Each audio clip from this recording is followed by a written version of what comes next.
When you look back over your life, you can see these times where God carried you. How'd you make it through that unfair childhood? You should be insecure, dysfunctional, floundering.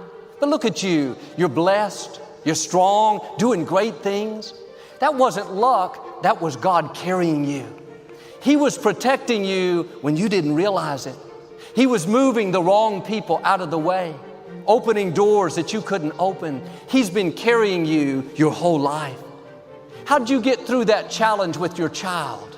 You should have had a nervous breakdown, should have worn you out, caused you to give up on dreams. But every day you had strength to move forward. You had the grace to stay in faith. You believed when every thought said it was never going to work out. The enemy tried to take your child out, but because you kept praying, God not only carried you, but He carried your child. Where would we be without the God who carries us? It's easy to thank Him for blessings. I thank Him for turning things around, but I've also learned to thank Him for carrying me through the difficulties, for sustaining me, for not letting the opposition defeat me, not letting the worry take root, not letting the doubt talk me out of my dreams. That wasn't just my strong will, my great faith. That was God carrying me. When my father went to be with the Lord in 1999, my whole world was turned upside down. My father was my hero. Outside of Victoria, he was my best friend. I'd worked with him 17 years here at Lakewood, behind the scenes, doing the television production. We had traveled the world together. He'd come over to the house for dinner. We'd go see the Astros play. I thought he'd live into his 90s, but at 77, he had a heart attack and was suddenly taken away. I had never ministered, but I knew I was supposed to step up and pastor the church. Didn't make sense to my mind. Didn't feel qualified. I didn't have the experience. Thoughts told me, nobody's going to listen to you, Joel. But in my heart, I felt it so strongly. I took that step of faith. I started ministering on Sunday mornings. Our daughter Alexandra was 3 months old at the time. Our son Jonathan was 4. I didn't know how to put a message together. I'd never done any public speaking.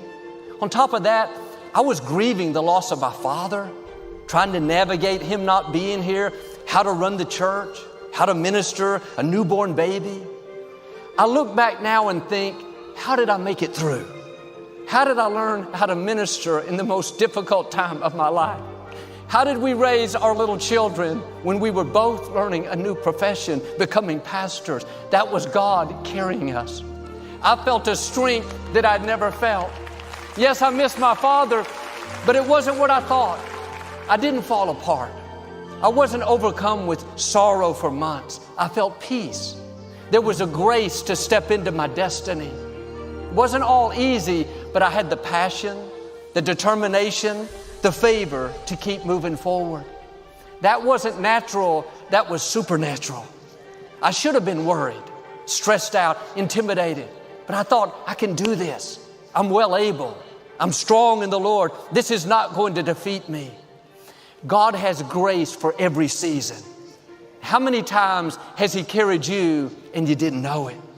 You can look back now and see He carried you through the sickness. You had strength that you never felt. He carried you through the loss. It was painful, but deep down you felt peace. Somehow you were able to keep moving forward. Or He carried you through that legal battle. You didn't think you could take it, but day by day you had just what you needed. Here you are on the other side, blessed, healthy, going stronger than ever. Can I encourage you? If God carried you back then, He's going to carry you now. Whatever you're facing may seem insurmountable, but it's not going to defeat you. It's not going to be too much. You're not going to be overwhelmed. The Creator of the universe is carrying you. I said, don't you all still have streetcars? It seems to me I've seen one since I've been here. And he said, yes, they've just put them in.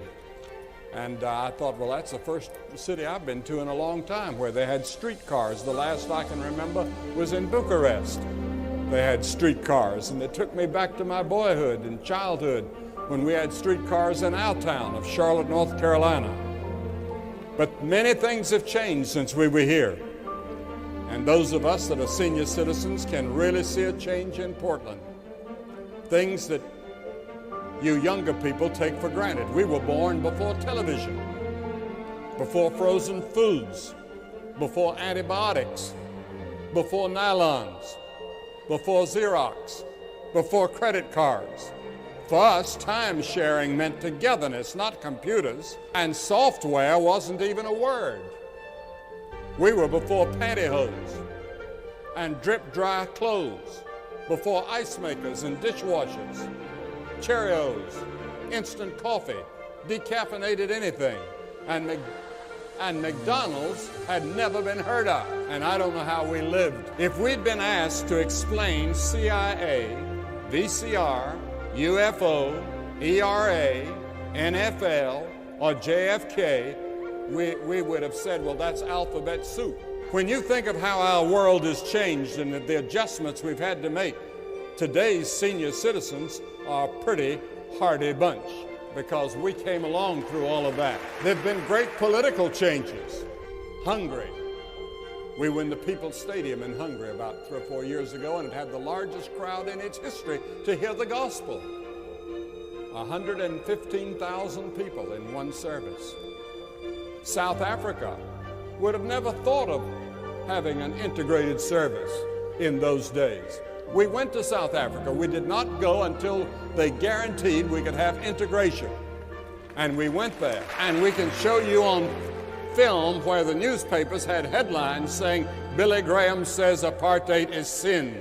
And then there have been gigantic geophysical and ecological calamities across the world. I read last Sunday's Earth Week column in the Argonian, a diary of some of the things that happened on the planet last week. It talked of tropical storms last week, like the worst hurricane to slam into Hawaii in this century. It continued to report on the damage from Hurricane Andrew in Florida. Norman Mitski's house, who is on our team, looked like some giant hand had come down and just lifted the whole thing up and lifted everything out. We went to Homestead in southern Florida, and my son, who's here tonight, Franklin Graham, has an organization called Samaritan's Purse, and they had already gotten 10 trailers in place down there by the time we got there to see it. And what a devastation that was. You cannot imagine what happened in southern Florida. You can't see it on television. Stefan Nelson, my grandson, spent his full time down there working, handing out water and bread and things, and he saw on top of one roof this sentence that somebody had written.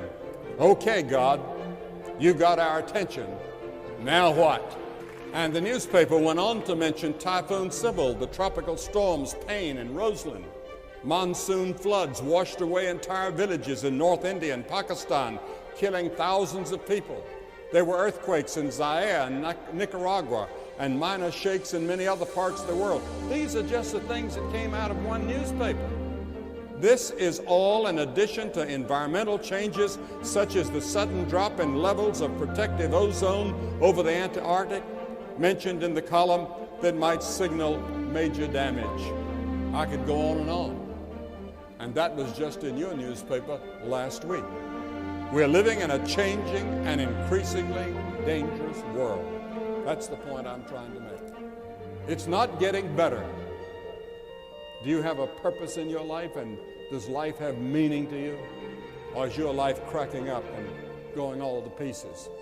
The big question today is, what is meaning? 50 years ago, when I started preaching, the philosophical question was, what is truth? Today's question is, what is the point? The Bible says the heart is deceitful above all things and desperately wicked. Who can know it?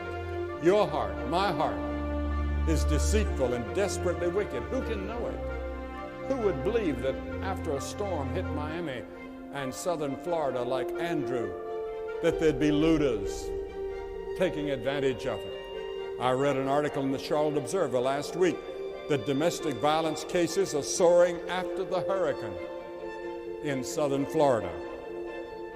We don't know our hearts. We don't know what would happen till it actually happens. Andrew Morris, the great philosopher in France, wrote, The universe is indifferent. Who created it? Why are we here on this puny mud heap spinning in infinite space? He said, I have not the slightest idea. You know, like if you look around the world, you might think, well, the happiest people are those where the standard of living is the highest.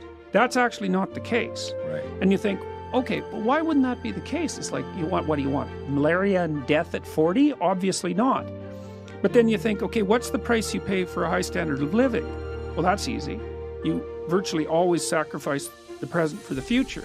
You're always working. I mean, you guys, you're fairly influential and you've got this good thing going, but like, it could crash at a moment's notice. You better keep your eye on it. And every day you're thinking, okay, this has to be done, and this has to be done, and this has to be done. And it pays off. I mean, you have a nice studio and I would presume a reasonably comfortable life, but it's not like you're not running on a treadmill to keep that going.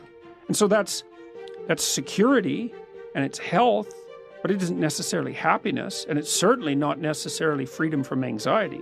And I would say most people in the modern world, weirdly enough, have far too much to do. 2 career families and a couple of kids. It's like, man, you're done. That's 60 hours a week of flat out work. Yeah. So, and that can be too much. And then I also think, because our society is philosophically unstable, and that's sort of reflected in this polarization, is that people are doubtful about whether their lives have any meaning, for example. Why bother? What's the use of it? Who cares? It's like, what difference is it going to make in a million years, And life is hard, and if you just have a nihilistic viewpoint, then it's easy to be swamped by doubts and existential angst and all of that. And I think that's a mistake, because I think that your life can be very meaningful. It's proportionate to the responsibility that you take on. And you can learn that by watching when you're engaged in the world, and what works to sort of protect you from feelings of isolation and doom.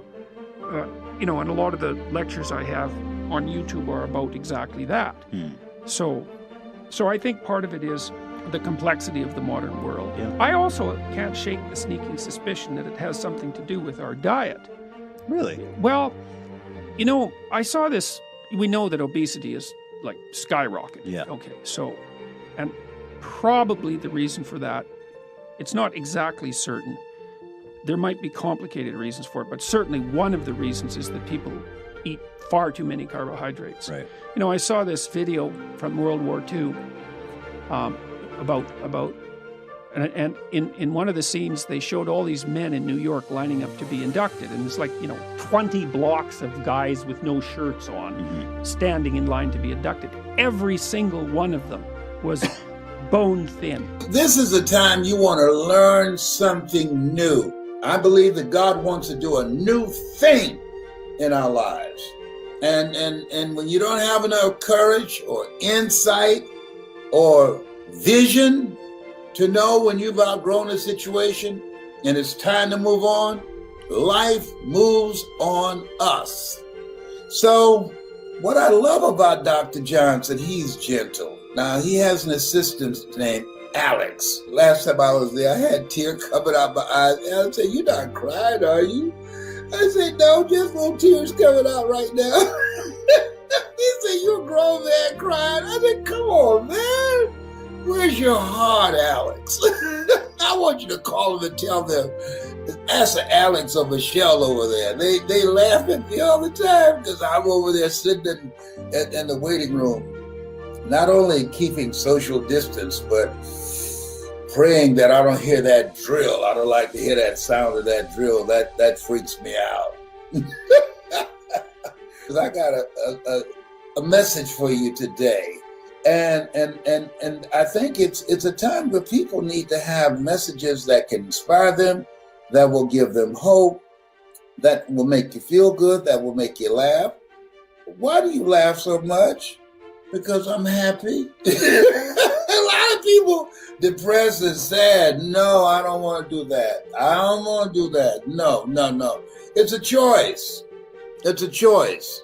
And you have to make a conscious, deliberate effort to do that. Stuff's happening to me as well as everybody else. And being depressed doesn't serve me. Stuff happening to my family members. And I'm concerned, and I'm an active force to help them get through it. But being depressed and feeling sorry and asking why me does not serve me. It took me a long time to learn to rise above things and say, peace, be still.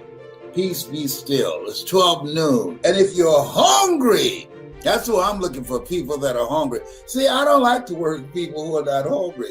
See, people that are hungry, they get their hustle on. People that are hungry, all they need are the directions and the tools and an endorsement and some knowledge on what they need to do to have a breakthrough, to build a new life for themselves, to make more money.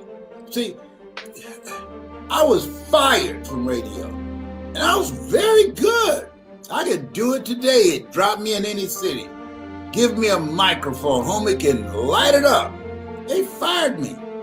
Why? I was good, but I asked them, I said, listen, CBS in LA, this happened like 3 years ago. I was doing a show out there in the afternoon, earning 6 figures. That's not bad for just about 2 or 3 hours. And so I asked the general manager, I said, listen, Dave Ramsey, he does his show from home. And he said, yes. I said, I like to do my show from home. I said, oh, no. He said, we don't want you to do your show from home. I said, why not? We want you here under our thumb. I said, I'm not an under your thumb kind of guy. I want you to think about it. I want to do my show from home, like Dave Ramsey. Okay? So think about it. 2 weeks later, I came to him and said, hey, when can I do my show from home? He said, well, we thought about it.